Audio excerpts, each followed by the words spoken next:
আসসালামু আলাইকুম এভরিওয়ান, কেমন আছেন সবাই? আমি ক্যামেরার সামনে বা যেভাবে ভয়েস দিব কি যে বলবো আপনাদের সাথে সেটা আমি ভেবেই খুঁজে পাই না। অনেককে দেখি যে বিভিন্ন স্টোরি, বিভিন্ন মানে জুয়েলারি মেকিং এর যে স্টোরি থাকে, ওরকম স্টোরি প্রোডাক্ট কোথা থেকে নিয়ে আসে বা কিভাবে বিজনেস করতেছে এগুলো নিয়ে কত কথা বলে। আমি ভাই কোনো কথা বলতে গেলে মানে আমি কি বলবো সেটা ভেবেই পাই না। যাই হোক, চুড়ি সম্পর্কে বলি। আজকে আমি যে চুড়িটা মেক করতেছি সেটা হচ্ছে 24 সাইজের চুড়ি। এটা হচ্ছে ব্ল্যাক এর মধ্যে তৈরি করা, একটা ড্রেসের সাথে ম্যাচিং করে তৈরি করেছি।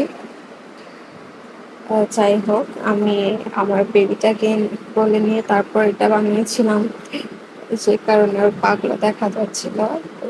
Skip this. আমি যখন এডিট করতেছিলাম তো তখন জিনিসটা খেয়াল করেছি। যাই হোক, আমার পেজে আমি বিভিন্ন হ্যান্ডমেড জুয়েলারি, চুড়ি এগুলো সেল করে থাকি। আর জুয়েলারি বলতে বিডস যেগুলো আছে না, ওগুলো দিয়ে বেশি জুয়েলারি মেক করি, পুঁথি জাতীয় যেগুলা। তো আপনারা চাইলে আমার পেজে ঘুরে আসতে পারেন। আমার পেজের নাম হচ্ছে বহনার আঙ্গিনায়। তো আপনারা সেখানে আপনাদের পছন্দ মতো জুয়েলারি অর্ডার করতে পারেন বা কাস্টমাইজ করে নিতে পারেন।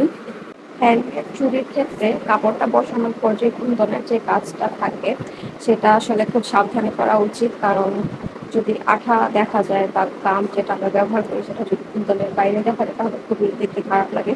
সেজন্য আমি ফোন দিয়ে তারপরে আস্তে আস্তে বসানোর চেষ্টা করছি।